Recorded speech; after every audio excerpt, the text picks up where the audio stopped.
ఇదంతా చూస్తే ఎన్నికల ముందు ఎన్నికల ప్రచార సభల్లో కూటమి పార్టీలకు చెందినటువంటి నాయకులు మాట్లాడినటువంటి మాటలను ఒక్కసారి గుర్తు చేసుకోమని చెప్పి కోరుతా ఉన్నా. ఏ రకమైనటువంటి మాటలు, ఏ రకంగా వారి పార్టీ నాయకుల్ని కార్యకర్తల్ని ప్రేరేపించారో, ఏ రకంగా రేపు అధికారంలోకి వస్తే వారి మీద దాడులు చేస్తామన్నటువంటి ఒక మెసేజ్ని ఎన్నికల కన్నా ముందే ఏ రకంగా కూటమి పార్టీకి చెందినటువంటి నాయకులు ఇచ్చారో అనేటువంటిది ఒకసారి గుర్తు చేసుకోమని చెప్పి కోరుతా ఉన్నాం. గడిచినటువంటి 45 రోజులుగా ఆంధ్రప్రదేశ్ రాష్ట్రంలో భారత రాజ్యాంగాన్ని పాటించట్లేదు.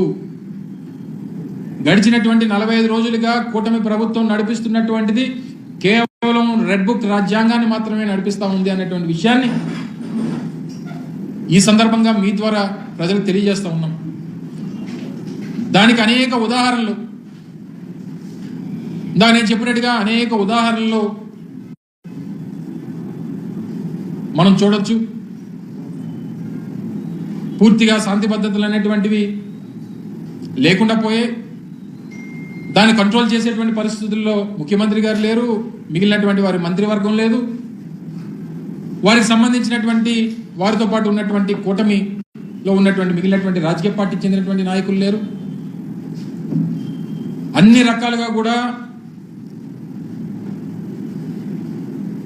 రాష్ట్రంలో ఉన్నటువంటి వైఎస్ఆర్ కాంగ్రెస్ పార్టీ నాయకత్వాన్ని,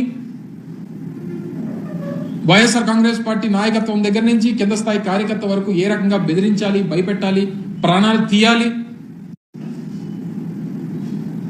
నేరుగా ముఖ్యమంత్రి స్థానంలో ఉన్నటువంటి చంద్రబాబు నాయుడు గారు కూడా